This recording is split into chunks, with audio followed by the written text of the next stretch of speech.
Hi there. Welcome to this week's episode of the podcast with me, Russell Davis.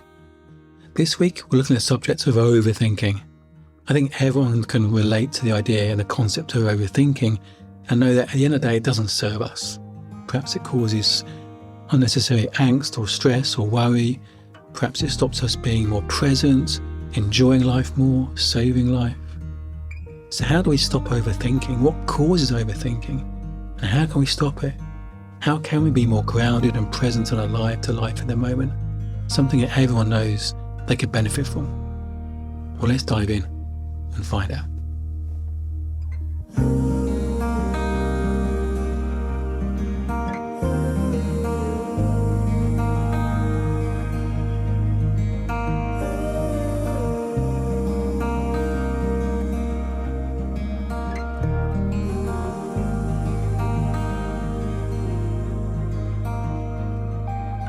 One of the things that a lot of my clients relate to is the idea of overthinking.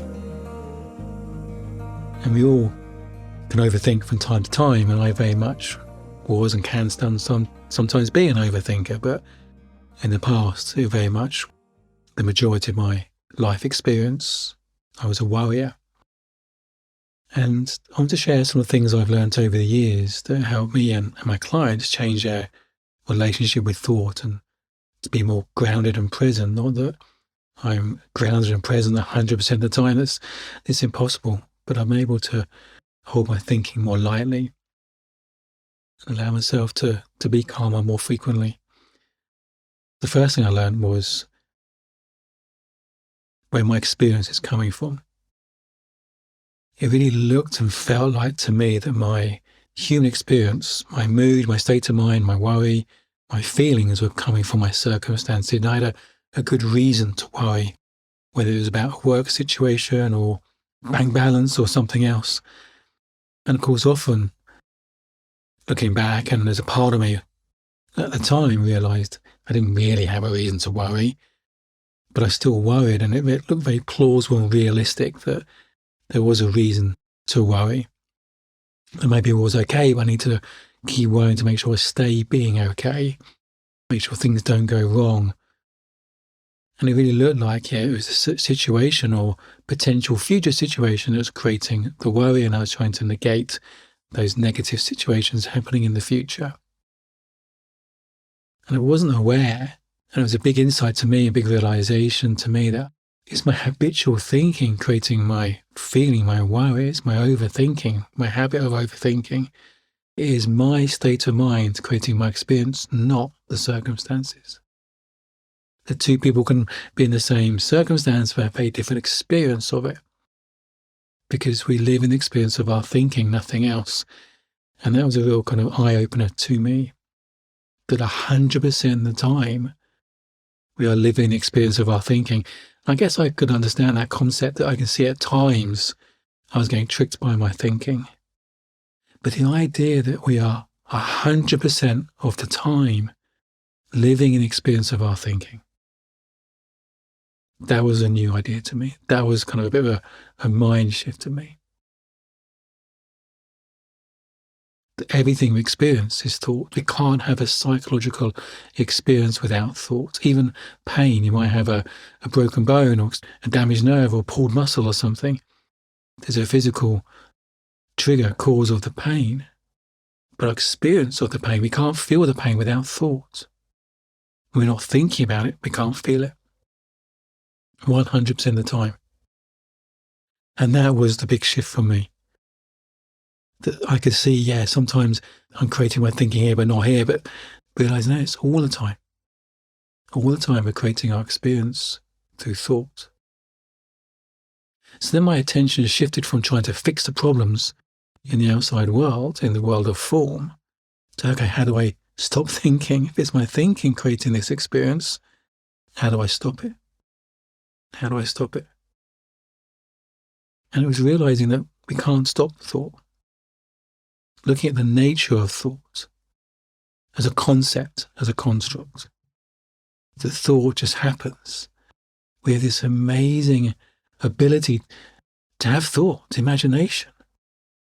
It's an amazing, powerful experience thing tool, superpower. Everything around us that's been created by someone started in an idea, a thought. An idea, the thought just happens, and we can't control it. That was, again, a mind shift for me, that we can't control thought. We don't choose our thoughts. We have the power to create thoughts of all different shapes and sizes.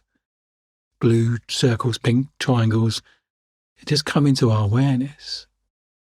And the temptation is trying to manage our thoughts, trying to find the useful ones, get rid of the unhelpful ones. But we can't choose thoughts. It's realizing, we have this power of imagination. We're constantly creating imagination. And what if none of the thoughts are worth a second thought? We all get crazy thoughts, if honest. I could be in a queue and a hurry and think, to push that person out of the way. I would never do it. I met a psychiatrist once confirmed, I'm not mad. It's natural. We have crazy thoughts from time to time. They could be a zebra crossing. I think, one's to plough those people down. He would never do it. We just see those as crazy thoughts. We just don't give them the second thought, and they're soon forgotten. Other thoughts come into our awareness. We think they matter. We think they need listening to. So we can spend a lot of effort trying to manage our state of mind, trying to filter through what we think is the unhelpful thoughts, to find the useful thoughts, get rid of negative thoughts, have more positive thoughts. It's just exhausting. And B, it's not sustainable. It doesn't really work. You end up fighting thought with thoughts. The more we see, all thought is just imagination. All thought is imagination. We can just hold it more lightly. Hold it more lightly. And two things happen when we do that, in my experience. One is my relationship with thought began to change. I used to resent my fearful thinking. It was a thing that stopped me being happier, being more peace. I used to resent it because I couldn't stop it. It was annoying me, so I used to resent it. I'm just judging my thinking, adding thought to thoughts. That creates a busier mind. When we resent it, we hold on to it. We're adding to it. The more we see it as it is, just pure imagination, a habit, the content of her thinking may be shaped by our life and childhood experiences. It's like our prescription of the glasses we look through life through. Our prescription may be unique to our own life experiences. But the more we see, their glasses are not who we are, their imagination. They're our perception of life. It's not life. Their perception of us. It's not who we really are. The more we see thought as these pair of glasses we habitually put on, and they're invisible, we forget we're wearing them, and it feels like we're feeling life, or it's just who we are. The more we see the true nature of thought, we don't have to give it any energy. We don't have to resent it and to fight it. We just notice it for what it is, not our true self and not life.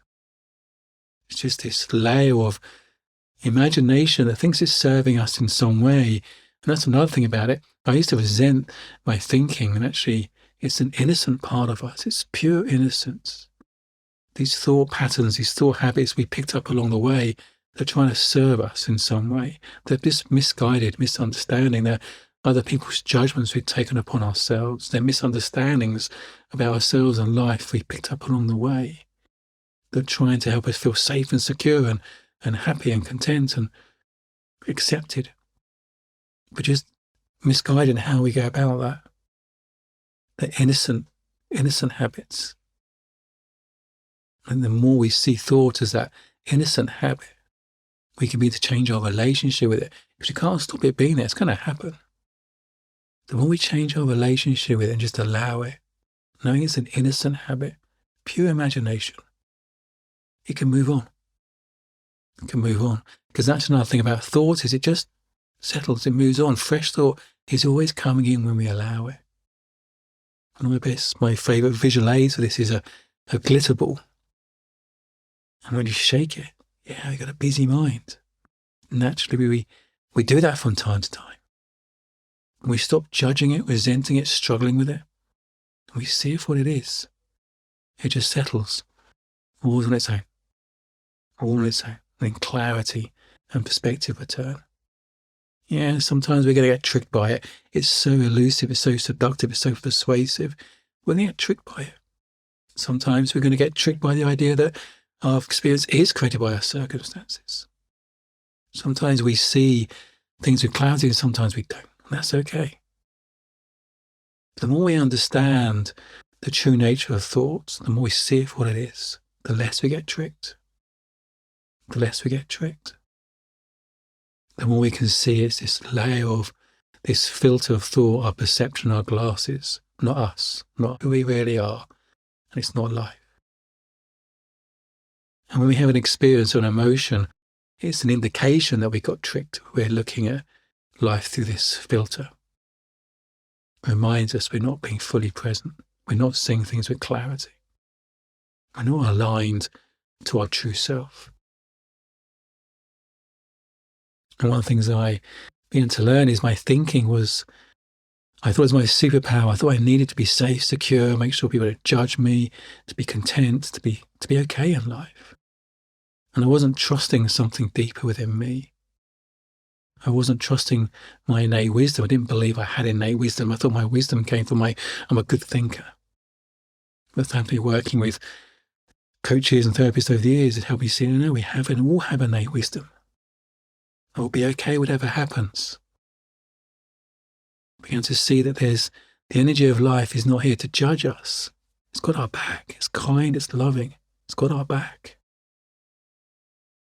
Then when we're in flow, we have that sense of clarity and insights, and we're aligned to our true self. We're aligned to an energy of life that is love,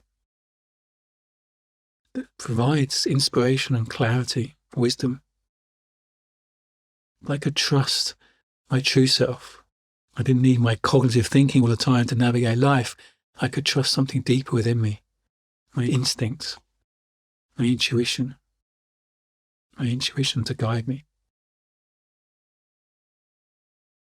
We all have innate wisdom, but it's our busy mind that drowns out that still soft flute of wisdom, of clarity. We all have that.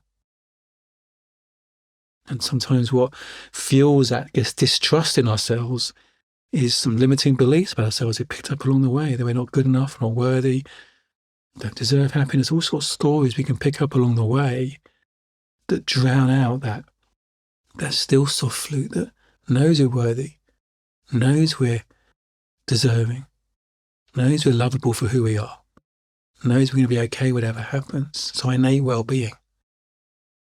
So these prescription or these lenses, these glasses can be like scratched by limiting beliefs. But they're not who we are. They're innocent thought habits we picked up along the way. And the more we can see that, the more we can let go of wrestling and struggling with those thoughts, the more our mind begins to clear. And it's those moments of quiet we connect back to our true self. We be more present, more alive to life, more grounded. And that's where the magic happens. That's when we get answers, clarity, perspective, inspiration, creativity, all these amazing innate resources we have, innate confidence. They're all there in the moment. They're all within us. They're all within us. And we're only ever one thought away from being back in that space. We're only ever one thought away from being back in that space. Loving you.